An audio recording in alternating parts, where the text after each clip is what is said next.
Donc ici, on continue sur l'unité 3 et sur la leçon 15, les paraboles et leurs propriétés. Donc là, on va regarder un petit peu comment trouver l'équation d'une parabole, mais on va rappeler premièrement les propriétés des paraboles qu'on a sorties. Les premières propriétés qu'on a dit, c'est l'ouverture.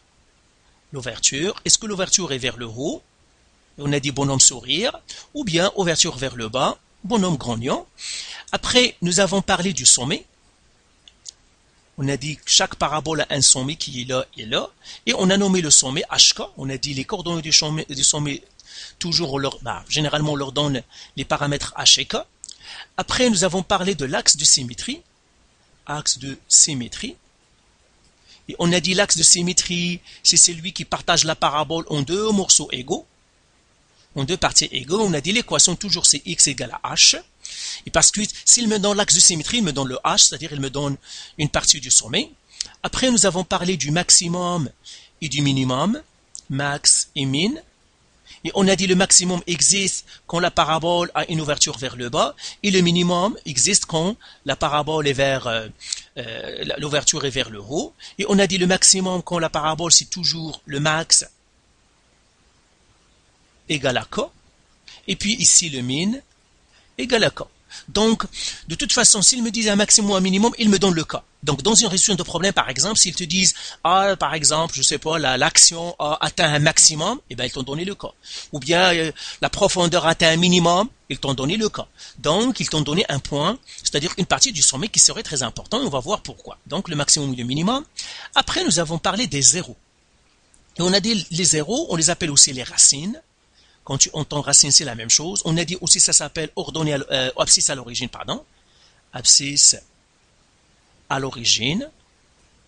Et on a dit que les zéros, parfois, ils existent, parfois, ils n'existent pas, mais on ne leur a pas donné un nom. En fait, on les appelle R et S. Le premier, on l'appelle R, et S, l'un d'eux, on l'appelle R, l'autre, on l'appelle S. Généralement, on suit l'ordre alphabétique, mais rien n'empêche d'appeler ce que tu veux R et S. Parfois, ils n'existent pas, parfois, ils existent deux, parfois, il existe un seul. Donc, on va voir tous ces cas-là. Donc, c'est ça. Après, maintenant, on va parler comment trouver l'équation. L'équation d'une parabole. Équation d'une parabole. Alors, là, on ne l'a pas parlé la dernière fois. C'est de ça que nous allons parler aujourd'hui. Alors, je vais effacer tout. Alors, tout ça, c'est très important de bien maîtriser ces propriétés-là. Tu dois bien les connaître, les reconnaître. Et là, on va écrire équation d'une parabole. Alors, on va écrire l'équation d'une parabole quand on connaît les zéros. Donc là, on l'appelle la forme factorisée. Si on connaît les zéros,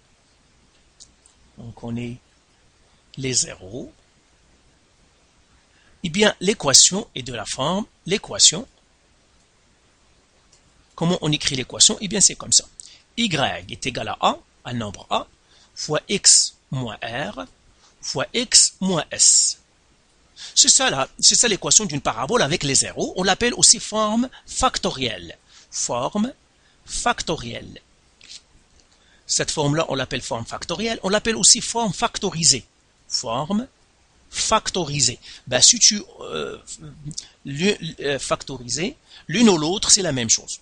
Alors, bien sûr, ça, c'est l'équation d'une parabole. Le A, le R et le S, on doit les trouver. C'est comme, par exemple, l'équation d'une droite. L'équation d'une droite, c'est quoi? C'est Y est égal à MX. Donc, je vais l'écrire avec une autre. Je reprends comme un exemple, une comparaison. Si on le compare, par exemple, avec une droite, la règle d'une droite, c'est Y est égal à MX plus B. Et qu'est-ce qu'on fait? On va chercher le M. Par exemple, on nous dit, chercher le M avec Y2 moins Y1 sur X2 moins X1. Et tu cherches le B en remplaçant par un couple. Donc, ça, c'est pour une droite. Mais pour une parabole, eh bien non. Parce qu'une parabole, ce n'est pas une droite. Mais une parabole a aussi des paramètres à aller chercher. Seulement, cette fois-ci, on doit chercher 3 paramètres au lieu de chercher que 2 paramètres pour la droite. Donc, c'est la même chose. Alors, donc, c'est ça l'équation d'une droite quand on connaît les zéros, et c'est ce qu'on va voir ici. Alors maintenant, comment on va le trouver? Eh bien, je vais effacer tout ici, et on va regarder les étapes. Alors, tu peux rejouer la vidéo pour retrouver ça. Alors, on va prendre le premier exemple. Alors, premièrement, la forme factorielle, donc forme, je vais l'écrire ici, factorielle.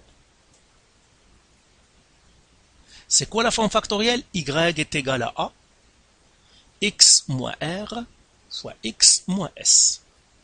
Alors, pour trouver l'équation d'une parabole, eh bien, on suit ces étapes-là. Première étape, trouver les zéros. Bien sûr, si ces zéros existent. Si ça n'existe pas, on va voir si on ne trouve pas de zéro, quelle méthode on va voir. Il y a une autre forme qu'on verra la prochaine fois. Mais maintenant, on va supposer que tous les paraboles qu'on va utiliser, ils ont des zéros. Première chose, trouver les zéros. Alors, par exemple, les zéros ici, c'est là où ça touche l'axe des x. Ben, je vois que j'ai un zéro ici, j'ai un autre ici. Celui-là, je l'appellerai R. Celui-là, je l'appellerai S. Bien sûr, tu aurais appelé celui que tu veux R et S. Rien ne m'empêche d'appeler lui S et d'appeler lui R. Seulement, on suit l'ordre alphabétique, mais la réponse, ça serait toujours pareille. Okay? Donc, je peux appeler celui que je veux R et S, seulement on suit l'ordre alphabétique. Donc, lui, je l'appellerai R et lui S. Alors, lui, c'est 2. Et lui, c'est quoi? Donc, ça, c'est 2, 3, 4, 5, 6, 7, ça, c'est 8. Donc, j'écris ici R est égal à 2, S est égal à 8. Donc, voilà. Après avoir trouvé R et S, deuxième étape, trouver A. Alors, comment on trouve A? Remplacé par un couple. Remplacé par un couple. Comme pour le y est égal à mx plus b, tu te rappelles, y est égal à mx plus b, et bien pour trouver le b, on remplace par un couple. Le m, on fait une règle, on fait la formule, mais le b, on remplace par un couple, et bien c'est la même chose ici. Alors je vais remplacer par un couple, et bien je reprendrai un point n'importe, un point, ils m'ont proposé lui, je le prends. Sinon, je prends un point de mon graphique que je peux lire. Hein. Donc, ça, si je prends ce point-là, je l'appellerai P pour point. Alors, sans x, c'est quoi? Ça, c'est 2, 3, 4. Et puis, attendez, je vais effacer ça ici. Hein. Donc, je vais mettre 2 en bas pour que je puisse reconnaître. Ça, c'est 4. Et puis, lui, ça, c'est des bons de 2, 4, 6, 8. Ça, c'est 10, 12, 14. Ça, c'est 16. Donc, j'ai 4, 16. Donc, le point ici, c'est 4, 16. Eh bien, je l'écris ici, P, 4, 16. Donc, ça, c'est X, ça, c'est Y. Et j'écris encore ma règle, ou bien la forme générale de l'équation, c'est A, X moins R, X moins S. Et j'écris, Y, c'est combien? C'est 16. Égal. A, je ne le sais pas, c'est ce que je cherche. Mettre X, c'est combien? C'est 4. Moins R. R, combien je l'ai trouvé? C'est 2. Fois. X, c'est combien? C'est 4. Donc, toujours le x, c'est 4. Là où il y a x, je mets 4. Le s, c'est combien? C'est 8. Et bien voilà, maintenant, je vais isoler la variable. J'écris 16 égale. Je fais le ménage premièrement dans ce côté-là. 4 moins 2, c'est 2. Fois 4 moins 8, c'est moins 4. Maintenant, je fais cette multiplication ici. Donc, c'est 16 égale A. 2 fois moins 4, c'est moins 8. Donc, je l'écris ici fois moins 8. A fois moins 8, c'est moins 8A. Donc, 16 est égal à moins 8A. Et qu'est-ce que je dois faire ici? Eh bien, je dois diviser par moins 8. Je dois diviser par moins 8 pour trouver mon A. Donc, A est égal à quoi? 16 qui divise moins 8, c'est moins 2. Et bien voilà, j'ai trouvé le A. Donc, je peux l'écrire ici. A égale à, ça c'est ma deuxième étape. A est égal à moins 2. Alors, donc j'efface tout ici maintenant. Et là, tout simplement, troisième étape, écrire l'équation. Donc, ça c'est ma deuxième étape, hein, trouver le A. Troisième étape, équation. Donc j'écris équation comme ça. Alors l'équation c'est y égale à A, c'est moins 2.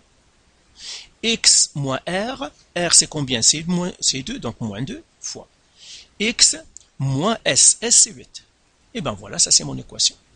Maintenant on va faire le B, ça c'est la question A. Maintenant on va faire la B. Pour la B, la même chose. Trouver le R et le S. R égale, S égale. Alors, mes zéros sont là. Avec l'ordre alphabétique, j'appellerai celle-là en premier R, celle-là S, mais rien ne m'empêche d'appeler ce que je veux. Ça, c'est moins 1. Donc, R est égal à moins 1. S, ça c'est 1, 2, 3, 4, 5. Ça, c'est 5. Eh bien, j'ai trouvé R et S. Et maintenant, je dois faire trouver. Donc, ça, c'est ma première étape. Deuxième étape, trouver A. Trouver A. Et le A, comment je vais le trouver? Remplacer par un couple. Remplacer par un couple. Alors, le couple que je vais utiliser ici, A, il me propose lui. Je pourrais utiliser lui aussi, hein, un point que je peux lire. ça me donnerait toujours la même réponse, n'importe lequel des couples. Ce point-là, je l'appellerai encore P. Et ça, c'est combien? C'est 1, 2, 3. Donc ça, c'est 3. Et puis ici, ça, c'est des bons de 4. Donc moins 4, moins 8, moins 12, moins 16, moins 20, moins 24. Donc ça, c'est moins 24. Donc mon point, c'est 3, moins 24. Donc j'écris ici point P, que je vais utiliser. 3, moins 24. Ça, c'est X, ça, c'est Y. Et j'écris encore mon équation. Y est égal à A, X moins R, fois X moins S. Je remplace par ce que je connais. Y, c'est moins 24, égale A. X, c'est combien? C'est 3, donc je fais 3, moins R. R, je l'ai trouvé, c'est moins 1, donc moins 1, fois X encore. X encore, c'est combien? C'est 3, moins le S, c'est 5. Alors, je dois faire le ménage avant, désolé, c'est égal à A. 3 moins moins 1, c'est 4, parce que moins, c'est comme un plus, fois 3 moins 5, moins 2. Je fais le ménage encore, cette multiplication, moins 24 égale 4 fois moins 2, ça fait moins 8. C'est une coïncidence comme dans l'autre, mais c'est une coïncidence, donc A fois moins 8.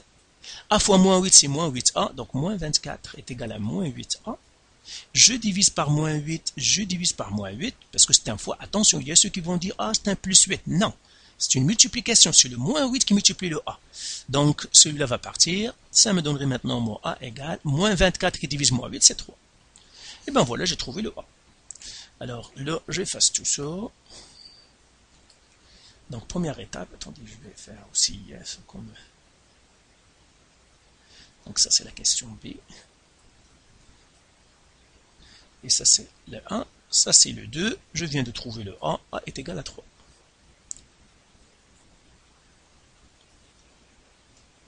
Maintenant, troisième étape, l'équation. Parce que j'ai trouvé tous les paramètres. Alors, j'efface tout. Alors, l'équation, ça serait Y égale A, c'est 3. X moins R, R, c'est moins 1. X moins S, comme ça. Ah, pardon, S, c'est 5.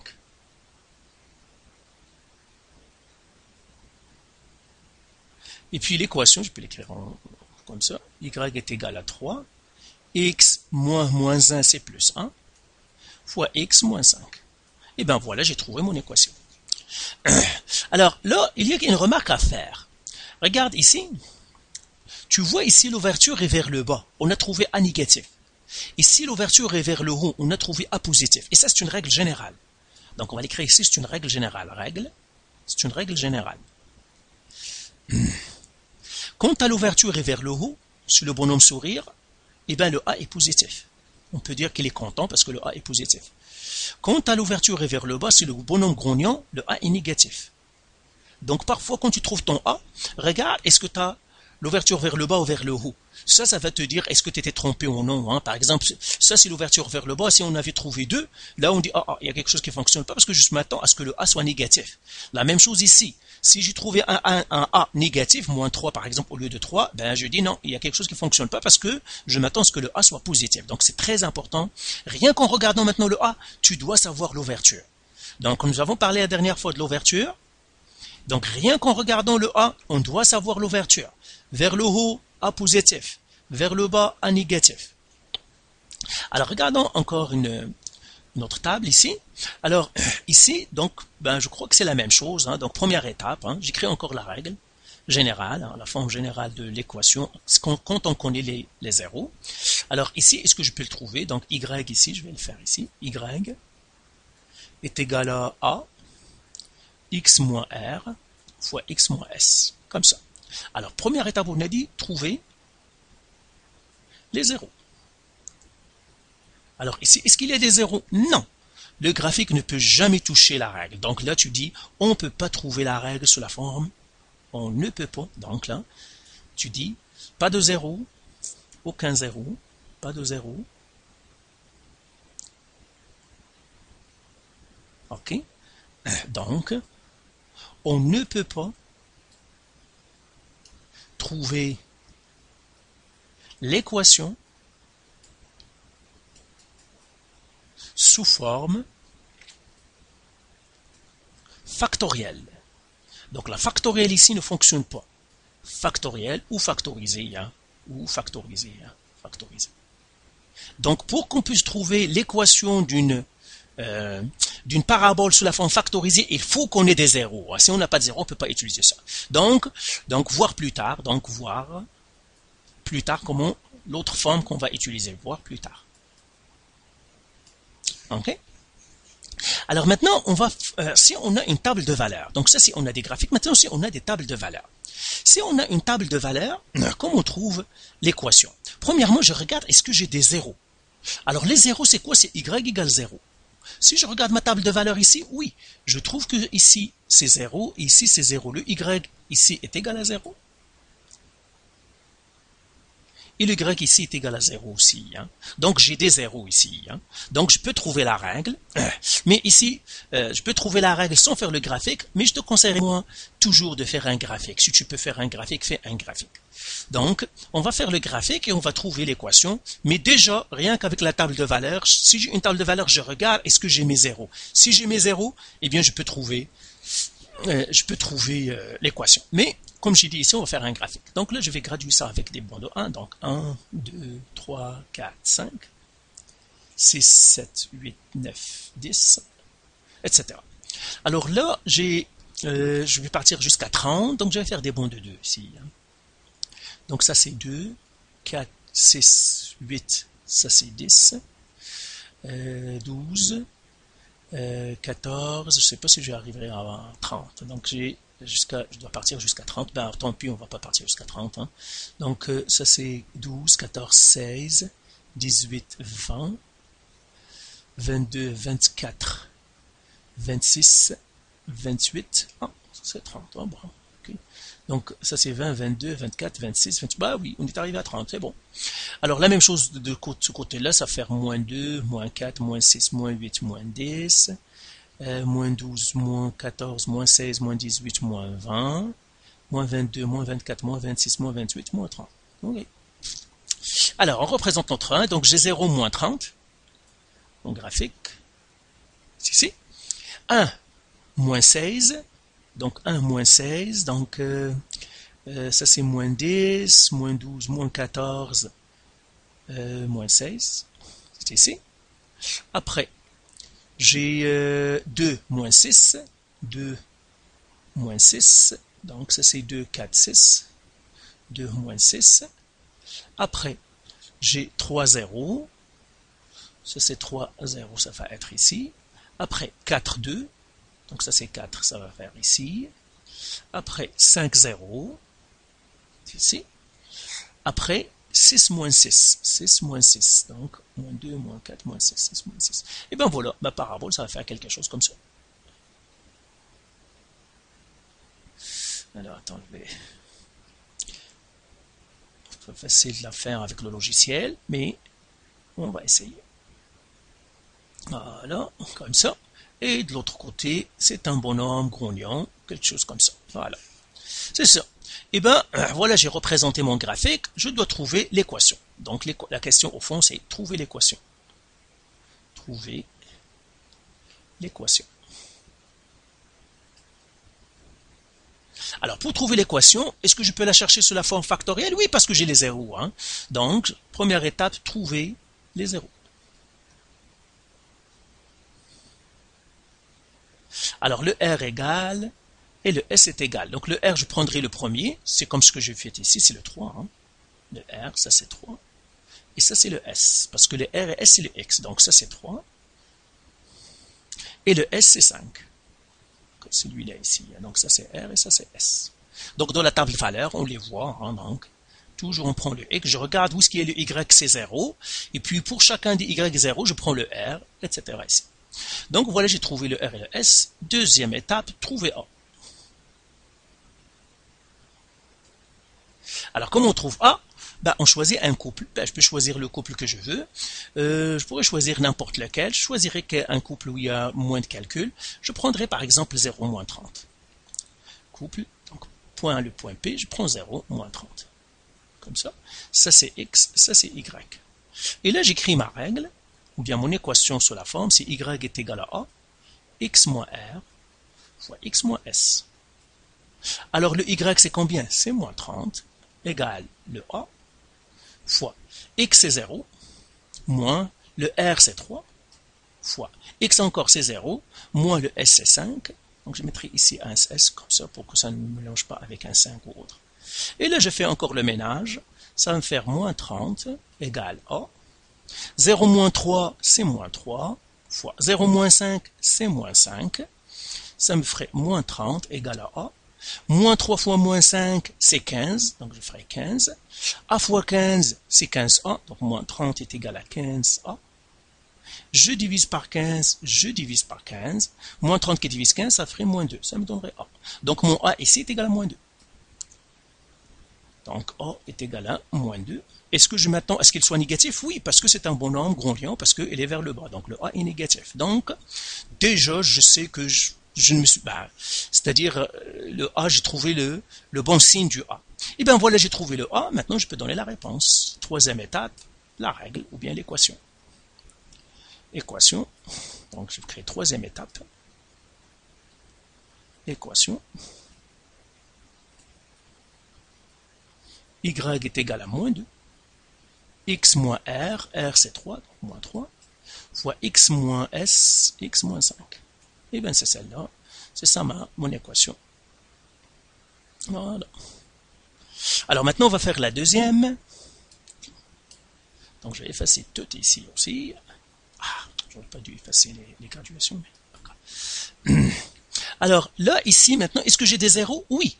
Je vois ici que j'en ai des zéros. Hein. Tout simplement, je regarde où est-ce qu'il y a y égale 0. Ah, j'ai un 0 ici, un 0 ici. Donc ça va être, je vais l'appeler R, et ça c'est mon S. Donc déjà, je les ai ici. Mais je vais faire un graphique pour savoir est-ce que c'est un bonhomme grognon ou bonhomme sourire, parce que ça aide toujours un graphique. Alors là, je vais prendre des bons de 1. Hein. Donc ça c'est 1, 2, 3, 4, 5. Donc des bons de 1. Ça c'est 7, 8, 9, ça c'est 10. Même chose ici. Ça c'est 1, 2, 3, 4, ça c'est 5. C'est 7, 8, 9, ça c'est 10. Etc. Alors, j'ai moins 4, moins 12. 1, 2, 3, 4. Donc moins 5. Moins 4, moins 12. Donc ça c'est... donc moins 4, c'est ça, moins 4. Moins 1, moins 2. Donc ça c'est moins 1. Moins 2, moins 3, moins 4. Ça c'est moins 5. Moins 6, moins 7, moins 8, moins 9, moins 10. Moins 11, moins 12, moins 13, moins 14, moins 15. Ok. Alors, ça c'est moins 4, moins 12. Moins 4, moins 12. Donc ça c'est moins 5, moins 6, moins 7, moins 8, moins 9, moins 10, moins 11, moins 12. Je vais le faire avec notre couleur. C'est ça. Après, moins 3, 0. Moins 3, donc ça c'est moins 4. Moins 3, 0. C'est ici. Après, moins 2, moins 8. Moins 2. Je crois qu'il y a quelque chose là-dedans. Moins 3. Ça c'est 0. Moins 2. Pardon. Moins 4, 12. Okay. Ça c'est moins 4, 12. 12 c'est en haut. Hein. Moins 4, 12. 1, 2, c'est ici. Ça c'est 0. Hein. Vous voyez, hein, c'est rapidement, on peut se rendre compte que ça ne fonctionne pas. Hein. Okay. Donc moins 4, 12. Moins 2, moins 8. C'est moins 5, moins 6, moins 7, moins 8. Moins 2, moins 8. Moins 1, moins 12. Moins 1, moins 12. 0, moins 12. 0, c'est moins 12. Il y a quelque chose qui ne fonctionne pas dans mon graphique là. Je crois que 0, moins 12. 1, moins 8. 0, moins 12. 1, moins 8. Il y a quelque chose qui ne fonctionne pas dans cette table-là. Je ne vais pas la faire parce que je crois que la table, il y a des erreurs dans la table ici. Mais regarde, je vais faire sans le graphique. Parce que je crois que la table, il y a quelque chose qui ne fonctionne pas dans la table. Mais je vais faire sans le graphique. Alors, je crois qu'il y a des valeurs ici qui ne sont pas bonnes, hein, que j'ai mal copiées. Ok? Je me suis trompé des valeurs, dans des valeurs ici. Alors, ici, je vais faire R est égal à... oui, on va le terminer. Peut-être que c'est bon. Hein. Donc, 0 moins 12, ok. Après 1 moins 8, 1 moins 8 c'est ici. Après 2 c'est 0, 2 c'est 0 comme ça. Et puis 3, 12. 3, ça serait 12 ici. Ouais, c'est une courbe qui est pas mal étirée, hein, donc ça serait quelque chose comme ça. C'est une drôle de courbe, mais très étirée. On va parler de l'étirement et tout ça des paraboles dans de l'unité 4, mais je crois que c'est ça, oui, ça serait ça. L'autre 0 c'était moins 3, c'est ici. Donc, comme ça. Alors je vais effacer ça ici. Ouais, ça a de l'allure. Seulement c'est très étiré. Hein. Voilà, c'est ça ma parabole. Bon, ok. Donc, mais comme j'ai dit, on pourrait le faire sans le graphique, mais c'est mieux toujours d'avoir un graphique. Alors, étape 1, trouver R et S.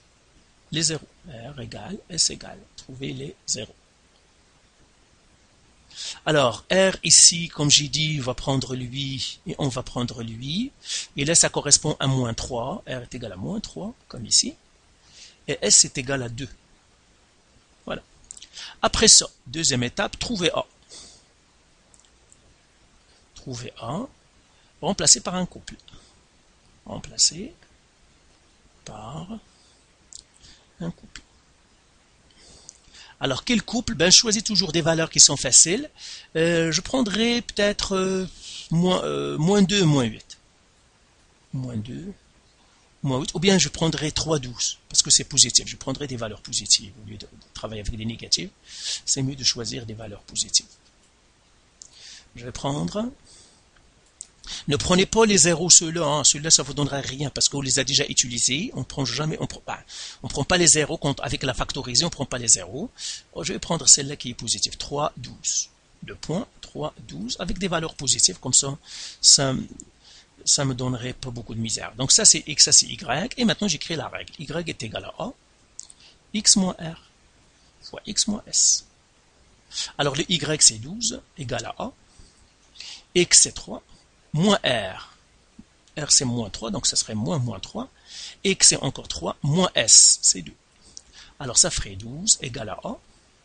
3 moins 3 c'est 6. 3 moins 2 c'est 1. Et puis ça ferait 12 égale à 6 fois 1 c'est 6, donc ça va faire A fois 6. Et A fois 6 c'est 6A, donc 12 est égal à 6A. Je divise par 6, ceux-là vont partir. Et ça me donnerait maintenant mon A est égal à 2. Voilà. A est égal à 2. Ben voilà, j'ai trouvé mon A. A est égal à 2, c'est ce que je vais écrire ici. Hein. Donc, j'ai trouvé A égal à 2. Troisième étape, qu'est-ce qu'on doit faire? Eh bien, tout simplement, écrire l'équation. Donc, j'écris 3, écrire l'équation. Troisième étape, équation. Alors, l'équation, eh bien, tout simplement, y est égal à A. A, c'est combien? C'est 2. X moins le R c'est moins 3, fois X moins 2, X moins S c'est 2, et là ça fait Y est égal à 2, X moins c'est un plus, donc c'est X plus 3, fois X moins 2. Et ben voilà, j'ai trouvé mon équation, et le A ici il est positif, A positif, pourquoi? Parce que c'est un bonhomme, sourire. Donc voilà comment on trouve là l'équation d'une fonction d'une fonction quadratique avec les zéros, quand on connaît les zéros. Quand on ne connaît pas les zéros, on va voir dans l'unité 4 qu'est-ce qu'on doit faire quand on ne connaît pas les zéros. Ben voilà. Ou bien qu'on ne peut pas trouver les zéros. Hein. Quand on ne peut pas trouver les zéros, on va voir ce qu'on peut faire.